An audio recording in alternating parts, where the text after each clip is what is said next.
but they never did that to the images that God commanded them to make, which if you look at the tabernacle and the temple, there were images from ceiling to floor in every direction. And that's something that most Protestants don't do their math on and put those verses together and see, but it's there. There are icons everywhere in the Old Testament.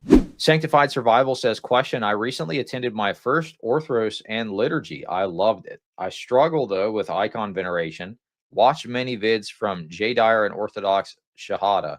Need more resources, please, if possible. Thank you. So he's asking for a reading on icon veneration. There's lots of stuff out there. I have an article that's on the orthodoxinfo.com site. It's called the Icon FAQ, frequently asked questions about icons.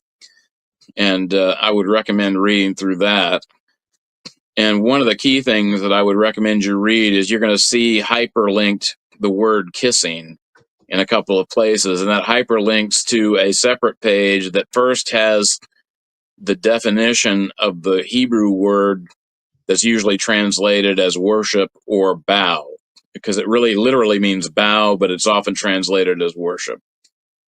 But the second half of that article is a quotation from a book, To Pray as a Jew, by Rabbi Chaim Halevi Donen. And he talks about the things that Jews kiss.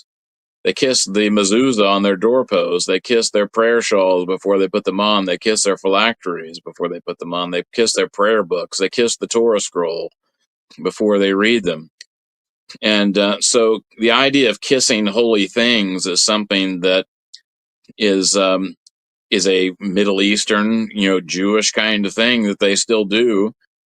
And what you also have to understand is that Protestants have a very shallow understanding of what worship is, but the word that's translated as worship very often, the word that literally means to bow, doesn't mean ultimate worship. And there's a verse, I believe it's in First Chronicles, where it talks about people bowing to the King and the Lord. And I think the King James translates it as them worshiping the King and the Lord. And it's the same verb used for two objects. So you can't say, well, the word is being used in two different senses, because it's the same verb and it's used for the King and the Lord. And so the idea of showing honor and veneration is not the ultimate worship. In the second commandment, it says of idols, not all images, because the word pesel in Hebrew, which is translated as graven image, is only used for pagan idols.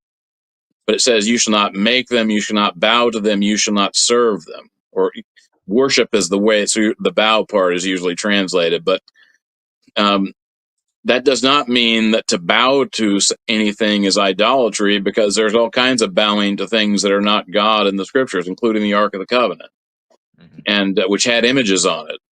Yeah. But in Christ, when he was responding to the devil, he said, "You shall worship God, and Him only shall you serve." Well, the word worship is the Greek form of the same word, which means prostration or bow. Him only shall you serve is talking about ultimate worship. But in the New Testament, you have people bowing to people who are not God, and it not being considered to be idolatry. Even the word in English, worship, is really, its meaning has changed. There's a guy by the name of Mark Ward, who has a whole channel where he spent years talking about false friends in the King James Bible. And I've been meaning to write him and say, I think that you could make a case that the word worship, the way that it's used in the most Bible translations, is actually a false friend. Because what we mean by worship today is not what worship used to mean when the King James was translated. How do we know that? The Anglican wedding service, the old traditional vows, had the spouses saying to each other, "With my body I thee worship." Well, were the Anglicans engaging in rank idolatry in the wedding service? No. "With my body I honor you" is what that means. But because of Protestants having this very shallow understanding of what ultimate worship is, because they don't have it, which is sacrificial worship as what ultimate worship is, they have come to associate this lesser form of worship or relative worship, showing honor or respect with this ultimate worship, which it is not. And so the word's meaning in English has changed. And so I think that's where the issue comes in. So when you're talking about having trouble venerating icons, it's because you've got a misunderstanding about the second commandment, which the article I mentioned will correct, but also the idea that kissing or showing, bowing is inherently ultimate worship, which it is not.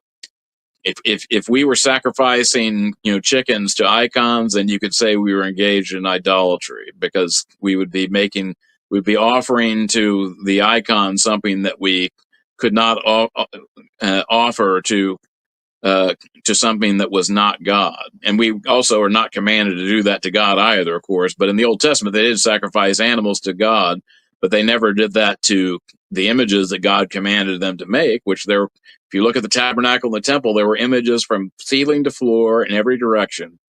And that's something most Protestants don't do their math on and put those verses together and see, but it's there. There are icons everywhere in the Old Testament. Yeah, absolutely. Tabernacle curtains, the ark, all sorts of things. There was I don't know if I still have it starred, but there was Michael Garden wrote a good book on early Christian icon veneration, and he posted a thread on Twitter that had first and second century examples of iconography. So it was kind of a cool resource. If anyone's interested in looking at that, check out. I think it might have been the last live stream I went through those with the guest there. And and people most certainly did bow to the Ark of the Covenant, and on that ark were two images.